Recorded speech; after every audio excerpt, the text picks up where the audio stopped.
Welcome back to another video by Cold Gaming 117. Today we're doing a 5-minute lore. If you don't know what this is, it's because it's original. Yeah, I know, for once, original idea on YouTube.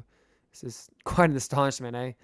But basically, I made this build here. It took me some time, and now I'm stuffing a bunch of lore into it. I'm gonna explain it. That's pretty it. It's actually kind of like a little story. It shouldn't take that long. I've already made a video about this on this build, which took me a lot longer to make because it's two things. So I encourage you to watch it after this one. It doesn't really matter if you haven't watched it. So anyway, let's dive into the lore. But first, let's start with the inside before we get too deep. The outside is made from a roofing that's actually fairly strong. You couldn't tell from first glance, but it is pretty strong. The dark oak on the inside keeps it nice and protected against rather strong things, and it connects it to the wood and the dark oak logs here. The roofing here, the stone brick roofing, allows it to keep it strong, compact, and connects the two sides, allowing it to not easily be fallen apart or decay over time. Of course, these wooden sides aren't as strong, but they're still super durable due to the bricks laid across it to connect it and separating the second floor and the first floor, along with the dark oak logs which help connect together.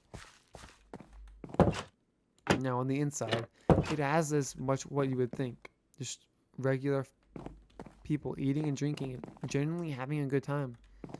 Right here is 3 friends having fun and just talking to each other, enjoying the day. Here we have all these people eating their variety of foods. One seems to like his drink a bit more, which is understandable, knowing the bartender anyway. This dude also has to go to a much fancier route, getting the weird fork. I don't know what that thing is or why he's using it, but it looks something else. Anyway, before we get too distracted, let's head on to the next people. A dad and a son going out to eat for once together. The child's just daydreaming right now, thinking about all the toys and stuff he's gonna mess around with, while dad is looking into his son's soul deeply, and loving spending time with his son.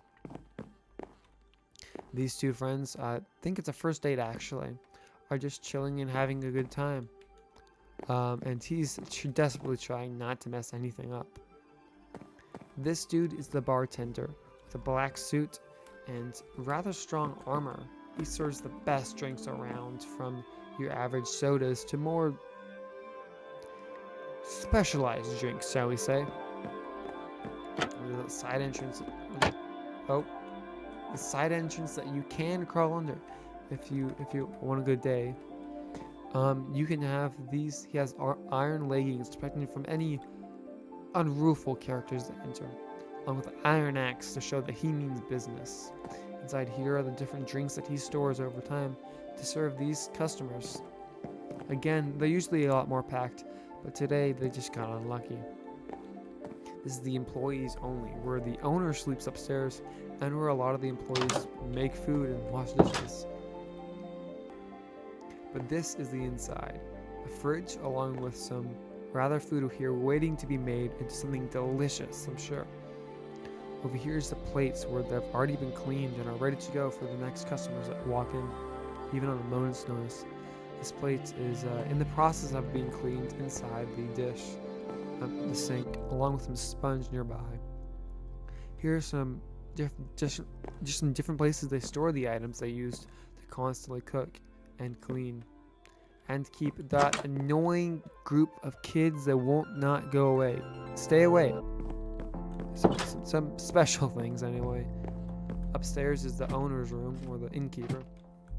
Here is a man who has a rather large bed, actually, dude. Maybe he's put on some weight. Guys, he's put on some weight. Anyway, he has a lot of hobbies. Along with writing the end, he also messes around with that redstone. While he's not dedicated to it or anything, he enjoys messing around with it. And is even working on a few contraptions to keep the mobs outside when they seem to attack randomly. Because unfortunately, this place has dealt with a couple mob attacks with the innkeeper and brewer of potions downstairs, shall we call him, making sure the mobs do not stay near their customers and everyone is still safe and sound. Here he watches the log with different manifests and thinks he's purchased to keep track of his money, to keep a budget of what's been happening. Of course, this wouldn't be a true tavern without something else. The inn. Well, the inn is right upstairs here, obviously. I mean, where else would it be? So the inn, there's 5 rooms, each with different sizes. This is the small room with a in use and do not disturb. Means that no one's can come up and clean it in their spare time. Here's a young dude practicing his magic for the upcoming exams in his wizard academy. Here he has a little notebook that has a spell that he uses and needs to practice on a day-to-day basis, along with a potion he just made. While he is on break right now, true scholars never stop. Just as bad grades don't stop, neither do you stop studying. He's practicing this one spell called Ice Shard, which allows him to shoot an ice shard at the potion through the tip of his wand. Obviously, it won't do much damage to the environment here, so he's practicing indoors without fear of hurting or breaking his room that he rented. This is the medium room, and it does not have a do not disturb on it for a reason. Where does he get? Ooh, this is rather disgusting. Okay, I'm just gonna. But this room is disastrous. Whoever's in here does not know how to clean at all. Right now they're out. And, imagine how he looks when he's eating. It's imagining why he has the doesn't have a do not disturb on there, because he's too lazy to clean up this mess. Ugh. Over here is the last in-use room, which is full, and obviously this is large because this dude's got a fair bit of money. Not rich or anything, he just does a bit of money. It's a mountain climber.